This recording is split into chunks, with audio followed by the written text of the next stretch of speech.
What if I told you that owning a Rolex in 2026 is no longer a flex? It's a financial trap. For over a century, that crown was the ultimate finish line for anyone who worked hard and wanted to prove it. But today, that finish line is hidden behind a bolted door, guarded by a salesman who treats you like a nuisance rather than a customer. The Submariner that used to symbolize adventure now represents a corporate shakedown. But here's the part that should terrify the executives in Geneva. The fans aren't just angry anymore, they're leaving. And they aren't looking back. Why did the world's most powerful watch brand decide to commit slow-motion suicide? And more importantly, is your dream watch actually a depreciating asset in disguise? Buckle up, because we're going behind the vault to see exactly how the crown lost its shine. Think about the last time you really wanted to reward yourself. You've saved for months, maybe years. You walk up to the boutique, heart racing, only to find the door is literally bolted shut. You ring a bell like a servant. A security guard looks you up and down, checking your shoes and your wrist before he even considers letting you in. Does that feel like a luxury experience to you, or does it feel like an interrogation? Once you're inside, it gets worse. You see the watch you want sitting right there in the glass, gleaming under the lights. But when you point to it, the associate gives you a cold smile and says, "That's for exhibition only." But wait, if the watch is right there and your money is right here, why can't you buy it? This is the exhibition scam that has been rotting the brand from the inside out. Rolex claims these watches are for display only, so every customer can see them, but the reality is much darker. It's a tool for psychological warfare.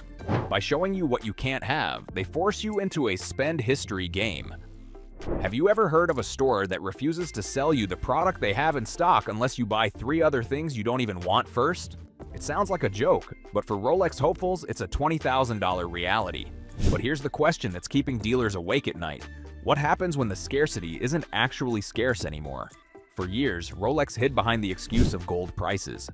They told the world that because the cost of raw materials was skyrocketing, they had no choice but to hike retail prices by 10%, 15%, even 20%.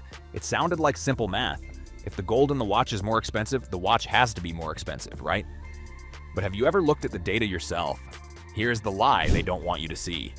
In early 2026, gold prices finally began to stabilize.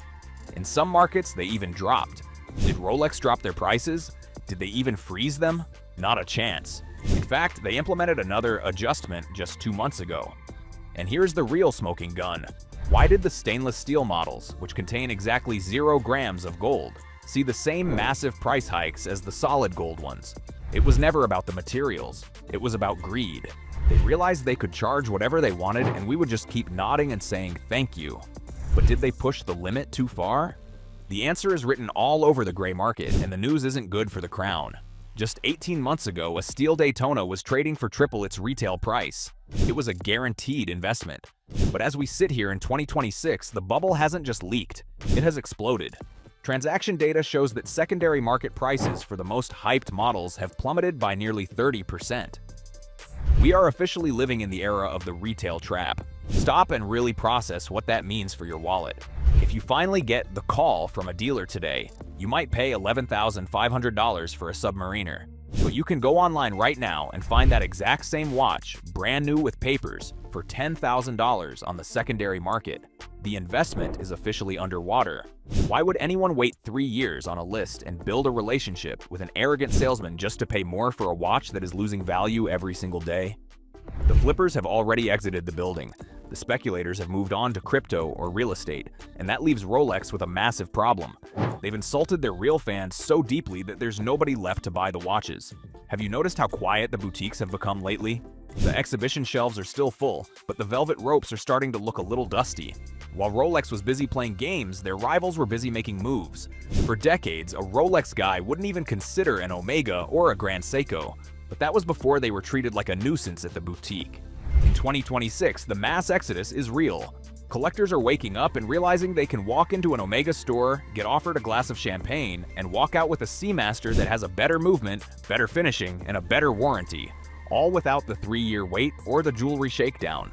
Even more shocking than the price hikes is the sudden aggressive rise of competitors like Grand Seiko, which are now beating the Swiss at their own game.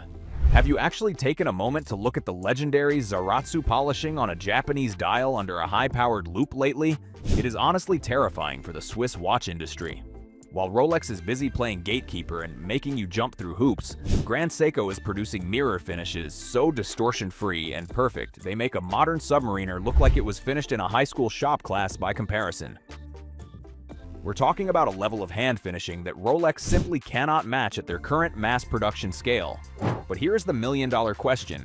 Does a better finish, a better movement, and a better dial actually matter if the name printed on the watch isn't Rolex? The answer, it turns out, is a resounding and definitive yes. People are finally waking up to the realization that the prestige of the crown was largely a carefully constructed marketing illusion, an illusion that required customers to sacrifice their own dignity just to participate. Ask yourself honestly, is a tiny crown logo really worth being treated like you're not good enough to spend your own hard-earned money? Why are we groveling and building relationships for the privilege of giving a multi-billion-dollar corporation our cash? The psychological hold Rolex had on the market is snapping because, in 2026, the modern collector values transparency and respect over a logo that comes with a side of elitist attitude. The empire isn't going to vanish overnight, but the foundation is officially turning to sand as we speak. Rolex made a high-stakes, arrogant bet that their heritage was so bulletproof they could treat their customers like replaceable numbers on a spreadsheet without any consequences.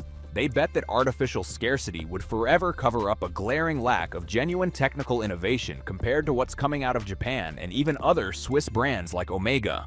But 2026 is the year the market finally called their bluff. When the product stays the same, but the price tag and the difficulty of buying it keep climbing, you eventually reach a breaking point where the status isn't worth the stress. Here's the cold, hard truth about scarcity. It only works when people are absolutely desperate to get in. But what happens when the music finally stops and the hype buyers vanish into thin air? As we move through 2026, the data is telling a story Rolex never wanted you to hear. For the first time in a decade, waitlists for core models like the Submariner and the Explorer are actually shrinking. Why? Because once the crowd realizes the party inside is overpriced, the vibe is toxic, and the host is a total jerk, they don't stay in line. They don't beg for an invite or wait 3 years for a stainless steel watch that isn't even unique anymore. Instead, they just walk to the club next door where the technology is better, the watches are actually available, and the service is friendly.